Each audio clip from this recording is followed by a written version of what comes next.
Welcome. Here we are again, once again, live on the Rythmia Facebook page. Before I get into today's conversation, I want to just give you guys all a quick update. If you looked for me last Sunday on the Facebook page, I'm taking a break. We are taking a little hiatus. So I'm not doing my Sunday Facebook Lives. I'm taking Sundays home with my family. So if you were looking for me last Sunday, or if you plan to look for me tomorrow, I won't be there. So there we go. You get your fill of me today. And Mr. Anthony. Hi. So excited. We have this week's guest for I Got My Miracle. And I'm not going to get into what Rythmia is and what we do. You can go back into millions of other videos that we have on here to find out. Check out Jerry's Facebook Live that he does every Tuesday. He gives a really great breakdown about what we do here. My name is Meg. I am the chef, among many other things here. And I have Anthony, who has been a guest with us all week long. Thank you. Thanks for having me. I'm pumped. And Anthony, Did you get your miracle this week at Rythmia? I sure did. I got a lot of things. One of them was definitely a miracle. Yeah. So cool. Yeah. So Anthony and I were speaking after our closing group class this morning, and I was just really moved by his share about his experience here and how he's going to be carrying home a lot of the wisdom and the healing that he learned to impact not only his life, but his family and his children's. And it's been really beautiful to hear your story. And before we get into that, let's just talk real briefly about what brought you here. What brought you to Rythmia? That's an interesting question. First of all, you're not just a chef here. Like you do some pretty awesome work here. So, thanks for everything you do here. Thank you, brother. But what brought me here is quite interesting. My wife spoke to me, I don't know, last year sometime about this. She's like, I found this cool, retreat that I think we should, check out. And I was like, oh, great. And I think I clicked on the link, and then I was like, oh, it looks nice. Yeah, there's a pool and some palm trees. It looks nice. Sure, take me there. I'm from Ontario. I live just outside of Toronto. And so Christmas rolls around, and I open a box, and there's a bathing suit and a Rythmia thing. And I'm like, what's this about? So it's like, oh, you're going to Costa Rica. I was like, on my own? And she was like, yep. And I was like, without the children? She's like, yep. I was like, best gift ever. I was like, I will take it.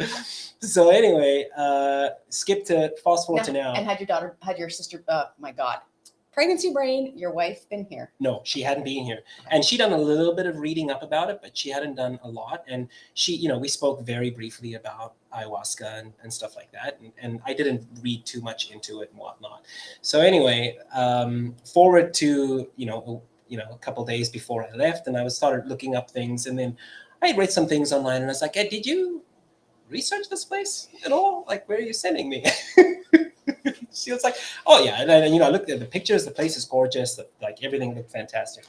So I get here, and I'm like, again, like everything is just, it's like as beautiful as you can imagine it to be. Right? The property is beautiful. It's peaceful. It's calming. It's awesome. So, Kim, got me this gift, and I went with it. I booked the ticket to get here, and yeah, it was a really great gift. Looking back at it now, I'm like, that is the best gift ever. For you and for her and your family, really. Yes, for sure. Okay, so let's talk about this. Once you figured out what this week was going to look like, and you went to the beginning classes where we really help guide people through, like yourself, especially people that maybe have not had experience with plant medicine, don't really know what they're getting themselves into. We really walk you through step by step, what to expect, what to wear, what to bring, like everything, right? Yeah. What was it like for you when you finally went in and asked the medicine to show you who you've become and move you through this? Well, the build up to it, when I realized what was going on here, again, I called her and I was like, okay, so you researched this place, right? So sitting through the classes, like the beginning and the integration stuff and what's going to happen, stuff like that. It was a little, not overwhelming, but it was a bit, I was a little nervous because this is unknown territory for me. Like I've never been on my own. For one, the last vacation I had on my own was, I don't know, probably 12, 13 years ago. So I don't think I'm unable to have, I think I'm unable to have a holiday without, my sidekick wife at my side when we go on holidays, or my kids running around. So it was a lot of unknowns for me, and it makes you feel a little more vulnerable, which is a good thing. So yeah, the whole process before the actual ceremonies, I think is so important. It's so integral. And I think that's what really tied a lot of this stuff all together for me and made it really that much more life-changing for me, was not just the ceremonies, but all the other things that go on pre and post. Yeah. Well, because a lot of the stuff that we do around the ceremonies is meant to help people understand integrate and also help people reflect on what's going on, because what happens on the medicine can be a lot, right? And so these are really, really important things that you do experience and receive at Rythmia, unlike many other places in the world that offer ceremony. Yeah. So it's really important. So I'm glad that you mentioned that. Now, what did it look like for you? Like, let's talk about where you are today. What has shifted? What's different? What is the miracle to you? Many things. Like, for one, it's a big shift in my perspective. I think that's huge for me. And also a lot of like, spiritually, I feel a huge shift, right? I'm aware of my spirit now. I'm aware of there's more to me than just a bag of meat, right? Like, there's a lot going on here everywhere than just what you see. And it's made me really aware of that, and also how important it is to acknowledge that there is more than just your body and take care of that, right? And I hadn't been doing that for a very long time, years, decades. Being somewhat religious prior to, I was very religious a little bit younger on in my life, and I took care of my spirit back then, but then I stopped when I was probably about 20, in my early 20s, and it just, I just forgot about it. So this really, really brought back, and like, there's more to look after than just this. So beautiful. Yeah. And we spoke, which I think is so, like, this is what bringing consciousness is about, right? This is essentially what awakening is. It's like, holy shit, there's more. There's more than just what we're seeing and what we can touch. Yeah. And I think that the medicine is such a gift in that it's bringing people into that awareness so that we can start to nurture the parts of us that are unseen. Yeah. And also nurturing the parts of us that maybe have not been healed from our childhood. Yeah, for sure. Yeah, like, I would say, like, once you get into the ceremony and you're on the medicine, like, there's so much that happens, and you just, like, you go into it with what your intention is. And a lot of the time I was a bit confused by my intention, like, what is it that I really want? I know there's a lot of hurt inside. I know there's a lot of anger, frustration, bitterness, hatred, those things that are pent up inside of me. And I didn't know what to expect. But then after that first night, it really opens up your mind to see things that in your subconscious you've kind of buried away, and you don't realize are there. And then it's like, brings those things up, and you're like, whoa, shit, that shit's real. Yeah. That happened, and that's how it's making me feel. And you just go back to that, and it brings these things up, and you're forced to look at them straight in the eye and be like, that happened. This is not the person that I am. Yeah. You get to choose to deal with that, accept it, move on. Yeah, I love that you said that, I knew that I had emotions and like anger and frustration and all that inside of me that I needed to heal. But you didn't say you knew where they came from. And then what the medicine does is that shows you where that stuff comes from. Because a lot of the time we're carrying pain and trauma and baggage with us, and we're just like dragging it along through life like it's part of us. Then we do this work, and the medicine's like, okay, you know where that came from? Here, this is where it came from. This is where it is. Yeah. Witness it, send it love, let it go. Yeah. So that we're no longer dragging all of this heaviness through life. A lot of heaviness. And I feel like the first night for me was like going into the ceremony and coming out of it, a lot of confusion of what just happened. Like, this was one of 4 ceremonies. It's like, but coming out of it, I felt like lighter, softer, like I was more receptive. And also, like, I'd been carrying a lead blanket on my back, and I just woke up the next morning and I could feel like that weight isn't there anymore. That heaviness isn't there, and I think that was the first step, was just acknowledging something's different. I'm softer. I can feel more open. And then, as the week progresses, you really get more into vulnerability, and you see other people's stories. You see them at a really vulnerable point in their lives because they're facing their shit, like looking it straight in the eye. And that sense of vulnerability, I think, is really empowering. It really is like, yeah, that guy's having to deal with his shit. That guy's dealing with his shit. That guy's dealing with his shit. I don't give a fuck. I'm just going to deal with my shit. Yeah. Right? Like, just go, and you're forced to be vulnerable. Yeah. And that's, I think, when your mind and your ego kind of let go and you bring that vulnerability out, it's like, that's when the magic happens. Exactly. And you can really start to unravel years of shit and pent up emotions and seemingly nonsensical, parts of ourself that we just have deemed who we are. Yeah. When in reality, it's so far from who we are. I like to think of it briefly because there's the colon cleanse here, right? And I like to think of this when I did my first colon cleanse. That was the first one ever.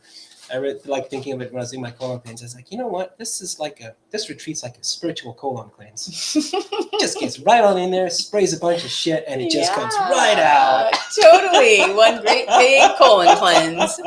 And there's Which, if you haven't had one, go get your colon cleanse. Yeah. And Mother Ayahuasca is a bit of a colon cleanser all in herself for some people. Yes, some she ceremonies is. as well. Yeah. So in closing, because I love keeping these videos nice and short and to the point so that people can, hop in, get out, get the point. I would love for you to just talk a little bit about how you feel that your shift in energy is going to be, it's going to be healing for your family. Yeah, for sure. For me, like a lot of the reason coming here is because I knew there was something I didn't know what this was all about, but I knew that I wasn't doing well inside, mentally, emotionally, spiritually. I wasn't doing well. Walking away from this, going through all the healing, the cleansing, all the stuff that happened, becoming more aware of my energy, how it affects people, becoming aware of my spirit, how my mind and ego are affecting the decisions I make and the person that I am, and harboring the stuff that I harbor. I'm excited to just get home and, now knowing how to deal with situations and knowing that my energy has such a huge impact on how I deal with situations, right? With my children. I shared this with you earlier on. I just this has really given me the tools. I feel like it's given me the tools to deal with when my children are having epic meltdowns, or when my wife comes home and she's had a rough day, and not being like, why are you being so bitchy with me? Being like, I'm sorry, it looks like you've had a really rough day. I can just feel the energy coming off you. Do you want to release? Do you want to give me a hug? Let's not fight it, right? It's just it shifted my mind into understanding why that has happened, right? And just for me, a big deal with it is obviously my relationship with my wife, but for my children, I think that was really, really important for me to know how to handle those situations, because they're little balls of energy, right? And when they feed off of my energy, that's just constantly vibrating at an intense frequency. I'm at a 12 all the time. They're going to be vibrating at that same frequency. Going into it now, going back home, back into those situations, I can go into that and being like, okay, you're having big feelings. Or I'm like, okay, I maybe shouldn't go through the front door right now because I'm really up there. I need to bring myself down, go for a walk around the house, around the block, whatever, and then go in and being like, hi guys, sort of thing. I think that's something that I'm really excited for. And I'm so fortunate to have been able to do this now. I mean, I would have loved to have done it sooner. I feel like if I'd done this sooner, man, the decisions that I would have made would have been so much better. My parenting would have been incredible. I would have been father of the year every year straight. I think I got one of those years for the past 8 as father of the year. Yeah, but if you had done this sooner, maybe you wouldn't have been ready, and you maybe wouldn't have received everything. For sure, there's a time and place, and this was my time and place. This needed to happen for me now, and I'm convinced of that. So cool. I'm glad it happened. And I'm really grateful. There's so much gratitude that comes out of me for this opportunity. And, initially after the first night, I called my wife and I was like, where the fuck did you send me? What is this place? And now I'm so happy. I'm so grateful. And I'm like, I hope she's not watching, because happy birthday. Yeah, I was going to say, when are we getting the wifey down here? Kim was her name? Yeah, Kim. Yeah. Amazing, Kim. Can't wait to see you here. Yeah. I think another thing, just before we close, is I think the really important thing for me that I took away from this was doing it on my own. I think was what made my journey so much more powerful. Not having a safety by my side, a friend, a companion of some sorts. I think, and that's what I told my wife. I said, if she ever does do this, she will. It's going to be, the first time has to be on your own. For me personally, I think showing that vulnerability, I think, is really key to the success of the entire week. Wow. Yeah. So beautiful. Thank you, brother. Thanks for having me. I'm so happy for you. I'm happy. Thank you for being here and sharing your story. Hey, guys, if there's anyone out there that is curious, wants to know a little bit more about what we're doing, give a call to the 1-800 number. You can ask your questions, talk to some of our amazing specialists. They can go over any medical questions that you have and get you guys booked in. We have an expected wait list later on this year, and we are full up for the foreseeable future. So give us a ringle dingle and have a beautiful weekend. I'll see you guys here exactly 1 week today for this same Facebook Live. And until then, enjoy. Happy March, everyone. Ciao for now. See ya. Bye-bye.